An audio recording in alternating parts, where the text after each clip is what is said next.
Welcome to Tank Brick Studio. I will be sharing an update on my Dragon Knights army. Since my earlier introduction video, I have nearly doubled the size of this army. They now fill 2.5 of these plastic containers. I store them in these transparent containers to keep them in good condition, and they are easier to stack and organize. This third box is shared with cavalry units from other factions. But in this video, we will only focus on the Dragon Knights cavalry. I've discovered a new way to organize the horses by using a 2x16 plate, spacing them 2 studs apart.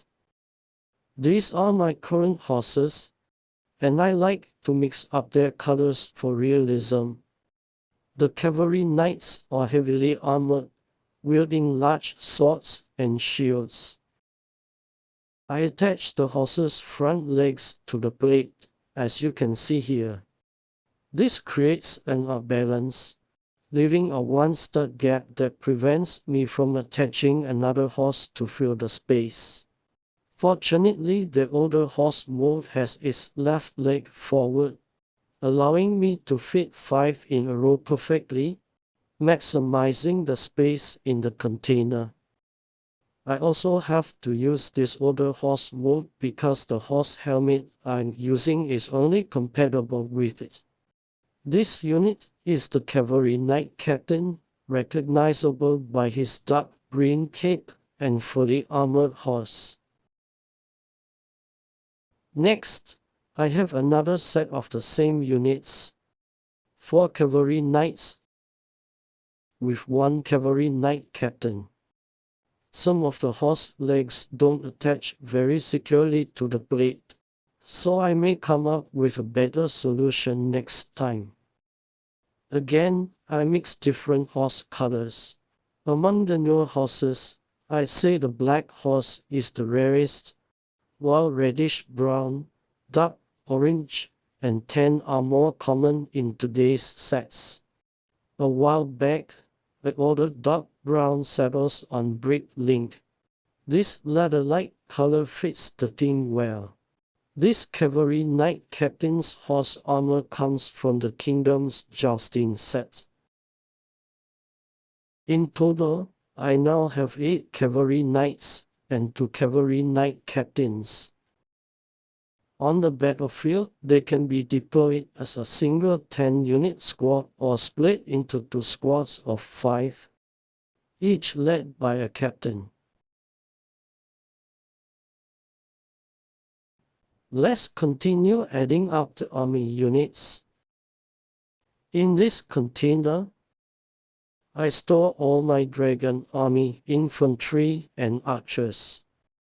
Let's check out the archers first. I have 7 on this plate and 8 more on another, for a total of 15 archers. Now, onto the bulk of the army, the infantry units.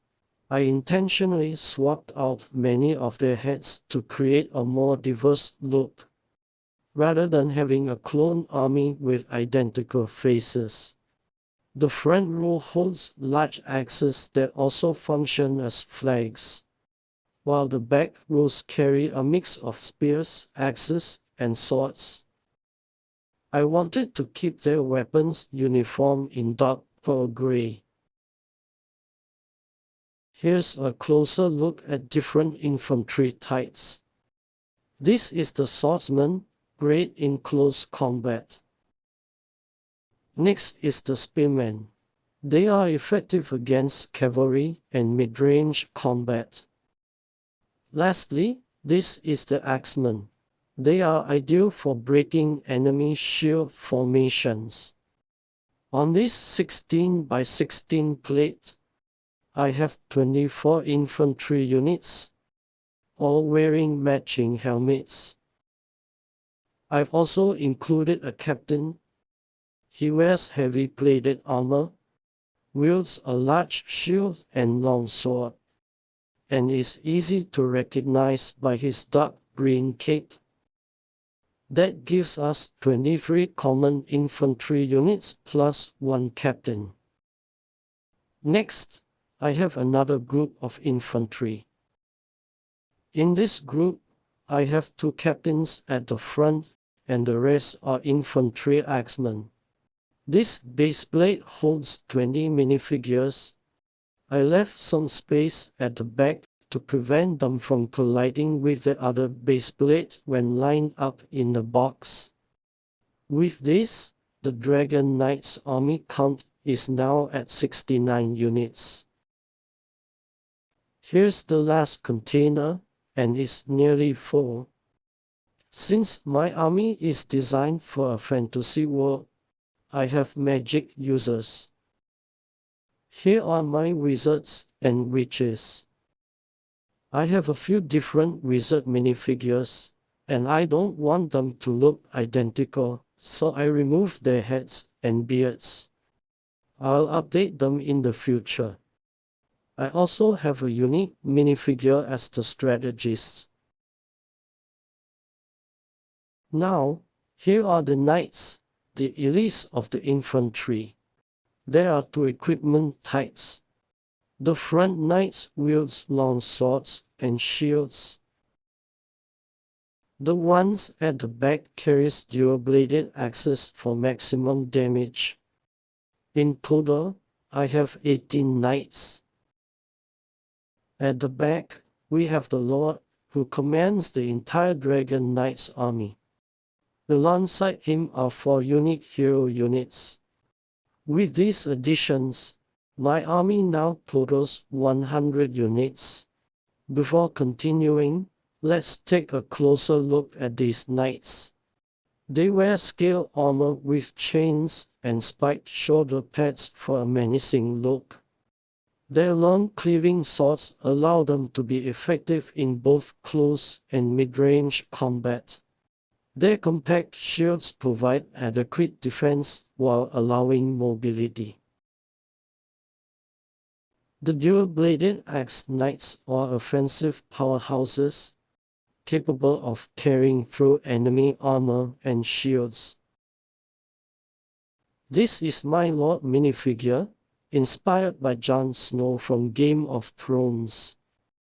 I added a fur collar to give him a royal look, and he wields one of LEGO's best-looking swords.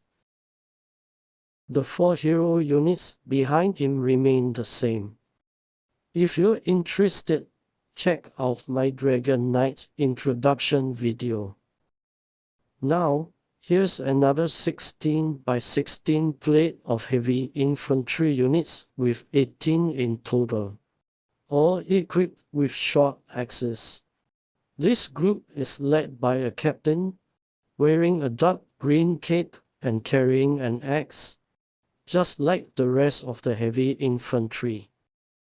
I also have another hero unit here.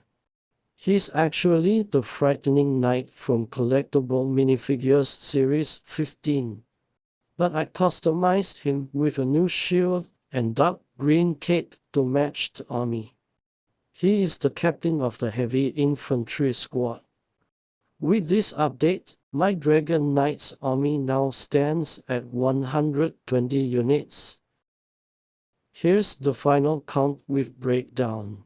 I hope you enjoyed this update. If you did, please subscribe for more LEGO Army content. Thank you for watching.